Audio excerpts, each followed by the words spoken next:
Saudações, leitores e seguidores do Instituto Liberal. Eu sou Lucas Berlanza e estou aqui para mais um encontro nosso no Flash Liberal, aquele momento da semana em que nós aqui na nossa fanpage, no nosso canal de vídeos no YouTube, elencamos os 7 artigos mais curtidos diretamente na nossa página oficial. Começando já pelo 7º lugar, que é um artigo de um estreante na nossa página, que é o Rafael Holanda, que foi fundador do movimento Universidade Livre e da ONG Ideal Liberal, um novo colaborador aí para nossa página, um artigo muito interessante chamado Liberais, Defensores da Liberdade, não fascistas ou reacionários.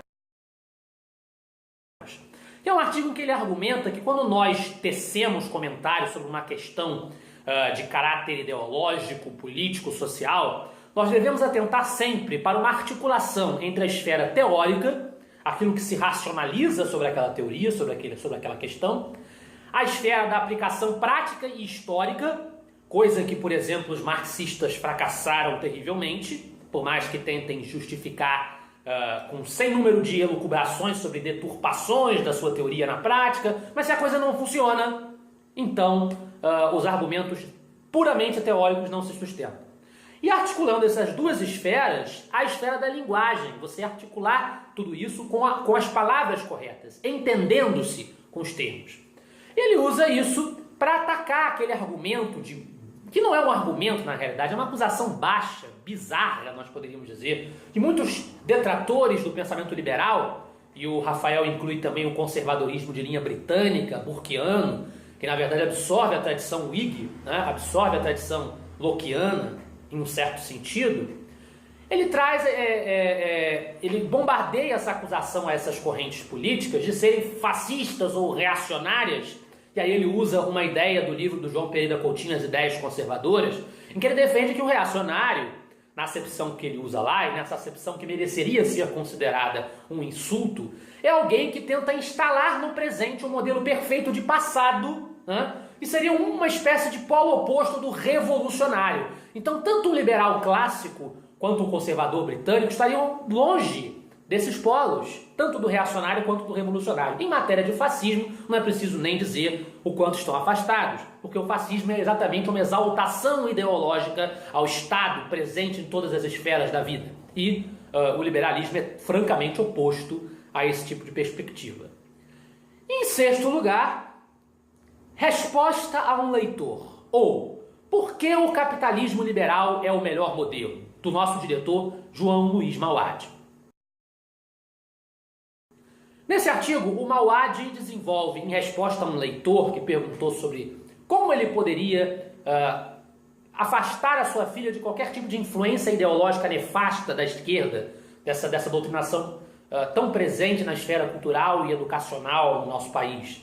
E o Mauad faz uma argumentação histórica, delineia a trajetória da implantação, da concretização do capitalismo liberal na humanidade, demonstrando os benefícios que o capitalismo trouxe para toda a sociedade, para toda a coletividade, melhorando a condição de vida de todos, desde os mais elevados em termos de renda ou de condições de vida, até os menos, os em situação menos interessante ou menos positiva. A vida de todos melhora, né, com o capitalismo.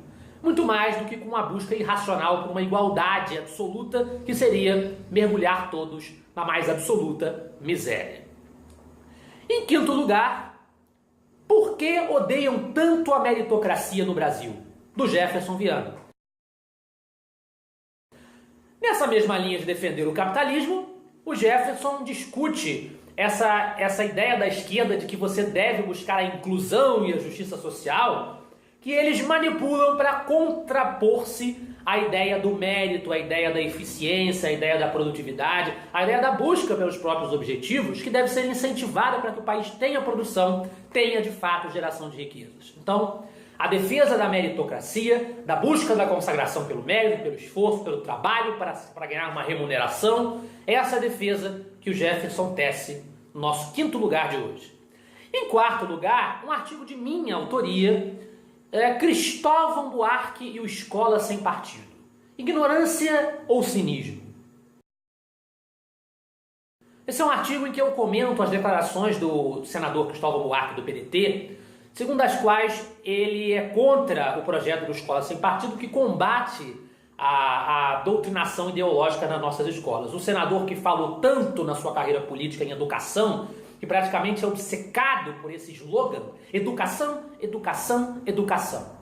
Ele se mostra, seja por cinismo, seja por ignorância, essa questão que eu lanço no próprio artigo, incapaz de compreender que se está oferecendo uma solução para um dos maiores problemas da educação no Brasil, que é a presença desses fanáticos ideólogos, sobretudo marxistas, sobretudo de esquerda, que transformam uma oportunidade que deveriam lecionar as suas disciplinas, lecionar os seus conteúdos para inserir os jovens e crianças na sociedade civil de mercado, em propagandas e imposições ideológicas e doutrinárias. Então, esse é o quarto lugar. Em terceiro lugar, Entre Cogos e Rocha-Monte, do João César de Mello. Nosso querido João César de Mello, artista plástico, colunista incessante do nosso instituto, vai sair de férias agora. Ele já anunciou que vai ficar por volta de 2 meses sem escrever para o nosso site, está viajando. Mas ele se despede com uma homenagem a Catarina Rocha-Monte, que é uma outra colunista nossa brilhante com seus artigos filosóficos, associando a Catarina com o Paulo Cogos, que é um anarcocapitalista conhecido.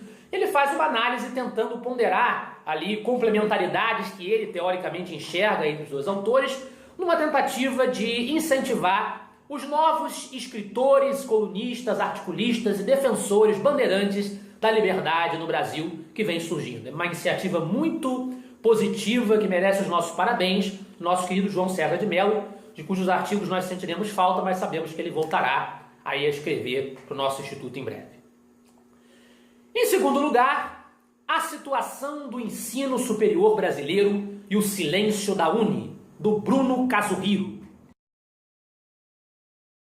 Bruno Casuhiro é presidente da Juventude Nacional do Partido Democratas, né, do Brasil.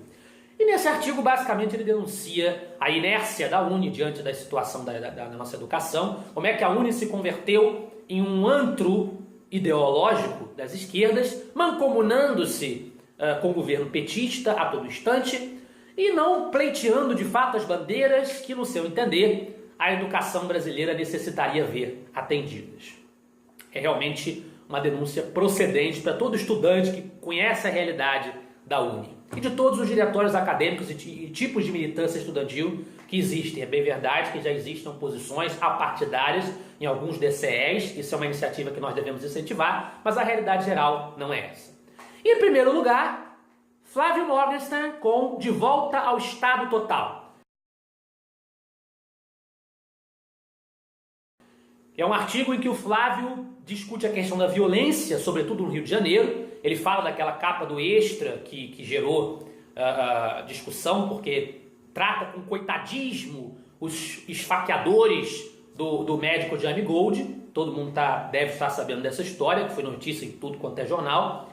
E que exageram na justiça social, na educação, nós voltamos à educação, como a única via para resolver tudo isso. Mas acabam pleiteando como solução um inchaço do Estado, muito além das dimensões já exageradas que o nosso Estado tem na sociedade brasileira. E o Flávio termina com um alerta para aqui, a população aqui do nosso Rio de Janeiro, do meu estado, da minha cidade, do Rio de Janeiro, o risco de Marcelo Freixo, possível candidato à prefeitura pelo PSOL, vir com tudo e ganhar. Nós sabemos quais serão as consequências para as dimensões do Estado, das políticas públicas e para o combate à violência no Rio de Janeiro. Provavelmente na mesma linha do que tem sido tudo o que as esquerdas sempre defendem.